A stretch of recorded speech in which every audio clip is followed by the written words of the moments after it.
Boa tarde. António José Seguro tomou posse como Presidente da República e no seu primeiro discurso enquanto chefe de Estado colocou a descentralização e a autonomia na sua lista de prioridades. No ano em que se assinala 50 anos de autonomia regional, o novo Presidente elogiou este marco decisivo para a democracia, mas deixou um alerta.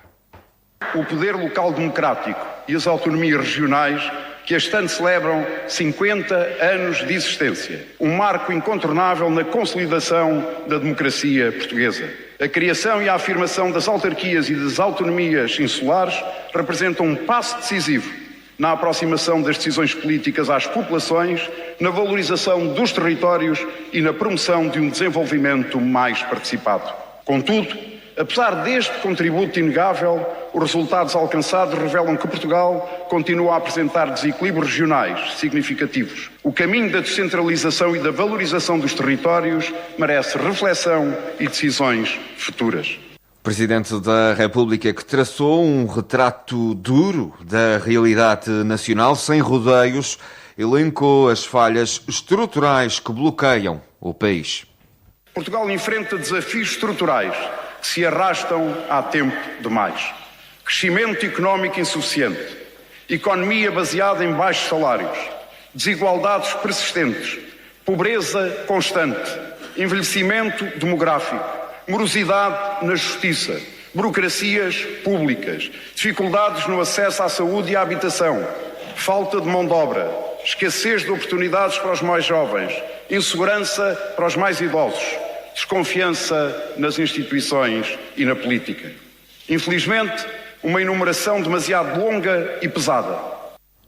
Um cenário pesado que, reconhece o chefe de Estado, tem gerado um sentimento de desconfiança e profundo desalento entre os portugueses, consciente do impacto do elevado custo de vida e das sucessivas crises.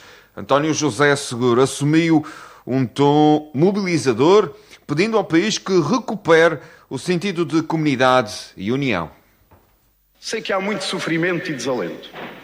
O deste inverno, o do verão passado, o de sempre. Sei que há muitos portugueses indignados com tantas injustiças e com o elevado custo de vida. Muitos deixaram mesmo de acreditar.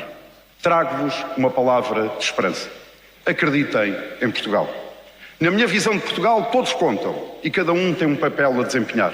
É urgente recuperarmos o sentido de comunidade e restaurar o nosso chão comum, que nos permite viver em harmonia uns com os outros, onde cada geração acrescenta qualidade de vida à geração dos seus pais. Ao longo da nossa história, Portugal enfrentou momentos difíceis, superou crises, transformações e desafios aparentemente impossíveis. Sempre que conseguiu avançar, foi porque soube unir esforços, colocar o interesse comum acima das divergências e agir com visão de longo prazo. Hoje precisamos novamente desse espírito. Para que o país consiga resolver estes problemas estruturais, o novo inquilino do Palácio de Belém avisa que é preciso tempo, rejeitando em absoluto o sobressalto permanente de eleições antecipadas. A experiência do passado recente de ciclos eleitorais de 2 anos não é desejável. Tudo farei para estancar esse frenesim eleitoral. Fim de um ciclo eleitoral de 3 eleições e 4 idas às urnas em apenas 9 meses, abre-se um novo ciclo de 3 anos sem eleições nacionais. Portugal tem uma oportunidade de ouro para que os partidos políticos, o Parlamento e o Governo encontrem soluções duradouras para resolver os graves problemas que afetam a vida dos portugueses. Não falo de apagar diferenças ideológicas, falo de maturidade democrática. Pretendo que se coloque o interesse nacional acima da lógica de curto prazo e de interesses eleitorais. A democracia precisa de tempo para produzir resultados. O país ganha quando os partidos políticos conseguem convergir no essencial. Enquanto Presidente da República, tudo farei para promover o diálogo e incentivar entendimentos entre os diferentes responsáveis políticos. As legislaturas são para cumprir e todos devemos assumir essa responsabilidade, governo e oposições. O Presidente da República apelou, assim, a uma nova maturidade democrática. Precisamos de uma cultura política que privilegie soluções em vez de bloqueios, visão em vez de curto prazo, diálogo em vez de trincheiras. Um tempo novo começa agora. Esta é a hora de abandonarmos a nostalgia ou repetição dos passados e substituí-la pela visão esperançosa de um Portugal renovado, moderno e justo. Precisamos do melhor que há dentro de nós. Este é o momento de vencermos o medo e erguermos a esperança. Discurso de António José Seguro, que foi aplaudido na Assembleia da República, da esquerda à direita. O presidente do Governo Regional, que esteve presente ao lado da presidente da Assembleia Legislativa da Madeira, Rubina Leal, na tomada de posse, e antes da partida para Lisboa, prometeu convidar Seguro a visitar a Madeira. Miguel Albuquerque, que já mostrou total disponibilidade para trabalhar em conjunto. É normal depois que o Presidente tenha uma audiência quando tiver disponibilidade comigo. E, aliás, também o Presidente já anunciou que ia fazer um Conselho de Estado. Também vou estar nesse Conselho de Estado, mas eu mandei, aliás, enderecei uma carta ao atual Presidente da República a mostrar total disponibilidade da região para trabalharmos em conjunto nas questões que são fundamentais para o futuro da Madeira. Vai convidá-lo a vir à Madeira? Claro, vamos convidar, quando ele tiver disponibilidade, vou fazê-lo, com certeza que sim. O presidente do Executivo Regional, que voltou a defender que o próximo representante da República para a região deve ser madeirense. Depende, obviamente, da nomeação. Eu não fui ouvido sobre nada, não sei se vou ser ouvido, mas o meu ponto de vista é que deve ser alguém da Madeira para estar já enquadrado dentro daquelas que são as questões fundamentais e o próprio funcionamento da instituição. Tive a ocasião de agradecer ao representante da República Santa, o conselheiro Irineu Barreto, toda a disponibilidade e, sobretudo, a maturidade e a inteligência com que ele geria este cargo. Não é fácil.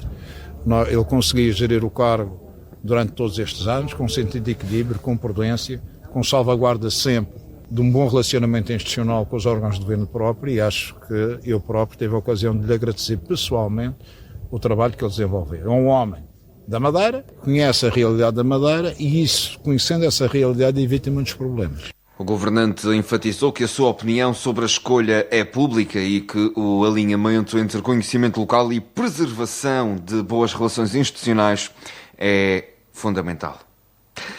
Há obras na saúde financiadas pelo Plano de Recuperação e Resiliência que estão em risco. Existem concursos ainda por fechar e contratos por assinar que podem comprometer mais de 2 milhões de euros para os centros de saúde da região. Sandra Rodrigues. Mais de 2 milhões de euros em fundos do Plano de Recuperação e Resiliência destinados a obras na área da saúde estão em sério risco de não chegar ao terreno na Madeira. O alerta que faz hoje manchete no Diário de Notícias da Madeira revela que os prazos exigidos por Bruxelas podem determinar a perda de financiamento para intervenções em 5 centros de saúde da região. Na prática, o relógio joga contra o Cesaram, num processo onde a pressão burocrática ameaça deitar por terra o planeamento previsto no projeto Saúde e Envelhecimento. A corrida contra o tempo esbarra, assim, no calendário. A imposição do PRR é clara. Todos os trabalhos apoiados por estas verbas têm de estar finalizados até o final do próximo mês de junho.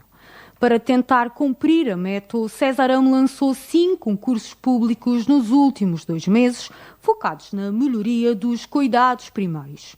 Contudo, o grande obstáculo reside na lentidão contratual. 2 dos 5 concursos ainda decorrem. Os restantes 3 estão no impasse. A fase de apresentação de propostas já terminou, mas tarda a adjudicação e a consequente assinatura dos contratos, passos obrigatórios para o arranque das obras. Tendo em conta que alguns procedimentos prevêem prazos de execução na ordem dos 137 dias, se as construtoras utilizarem a totalidade desse tempo, a conclusão das intervenções ultrapassará largamente a linha vermelha do verão. A isto somam-se contratempos inesperados com falsas partidas. Um dos procedimentos, orçado em 252 mil euros, teve de ser relançado no final de fevereiro.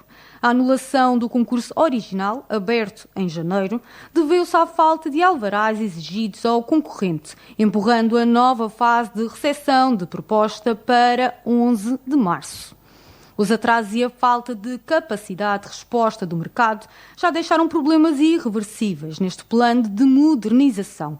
O financiamento previsto para os centros de saúde da Ribeira Brava e Paúl do Mar perdeu-se, em definitivo. Nestes casos, a oportunidade esgotou-se porque as empreitadas não atraíram o interesse dos privados e os concursos acabaram por ficar desertos, sem a apresentação de qualquer proposta válida. Perante este cenário de incerteza, o Cesarame garante que está a acompanhar os processos de forma rigorosa. A empresa pública assegura uma gestão responsável do financiamento e sublinha que apenas avançarão para o terreno as obras que garantam o estrito cumprimento da calendarização e dos prazos do PRR. A tutela mantém a promessa de tentar salvar os investimentos possíveis.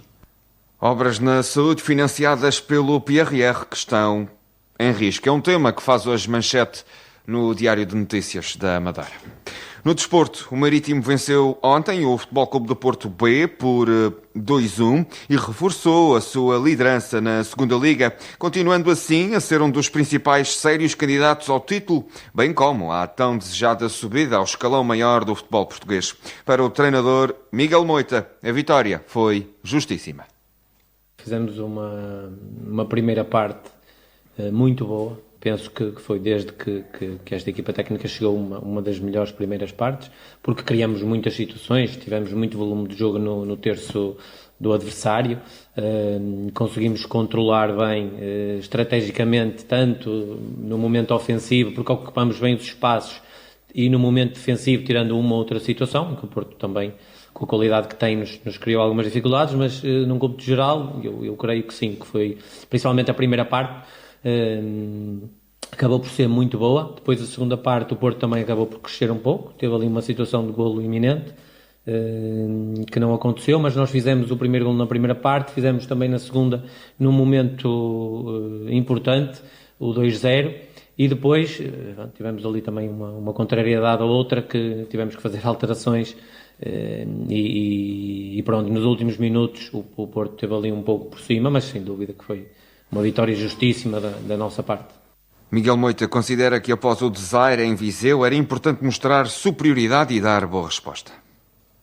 Importante também referir que era muito importante, depois do que nos aconteceu em Viseu e da forma que foi, portanto a resposta que a equipa deu, a união, a coragem, a confiança com bola, isso acho que foi muito importante para todos.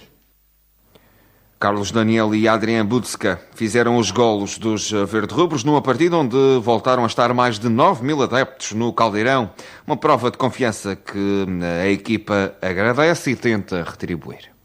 Uma equipa que vai em primeiro lugar e que está há tanto tempo em primeiro lugar, essa confiança não vai abaixo com um empate, ou com 2 empates, com uma derrota, não é? Quer dizer, eu tenho uma equipa, tenho um conjunto de jogadores que trabalha sempre no limite, que nunca se vai abaixo, e essa confiança aparece, olha como apareceu hoje. Ou seja, durante a semana o processo de trabalho acaba por ir regenerando essa confiança. Claro que há momentos duros, mas também que muitas vezes servem de alertas para todos nós. Os verde-rubros somam agora 50 pontos na classificação, mais 6 do que o Académico de Viseu, que também está em lugar de subida. O Torriense, com 39 pontos, fecha o pódio. Na próxima jornada, o Marítimo vai defrontar a União de Leiria, um jogo marcado para as 2 da tarde de domingo, dia 15 de março. Um intenso cheiro a queimado a bordo obrigou ao adiamento da partida de um voo da TAP que fazia a ligação entre a Madeira e o Porto na manhã desta segunda-feira. A aeronave, um Airbus A319, preparava-se para descolar quando os ponteiros do relógio assinalavam 1/4 para as 9 da manhã, quando a tripulação detectou o odor, suspeitando de um problema numa componente elétrica na parte dianteira do aparelho. Por precaução e em estrito cumprimento das regras de segurança, o comandante abortou o início da viagem e regressou à placa de estacionamento, com os passageiros a permanecerem no interior do avião enquanto a equipa de manutenção avaliava a situação. Após a verificação e a aplicação dos procedimentos corretivos recomendados pelo construtor e pela própria companhia aérea, a anomalia foi dada como resolvida. O comandante informou os passageiros de que estavam reunidas todas as condições de segurança, agradecendo a compreensão durante o tempo de espera, e o voo acabou por descolar e retomar a viagem rumo ao continente. Toda a informação em dnoticias.pt.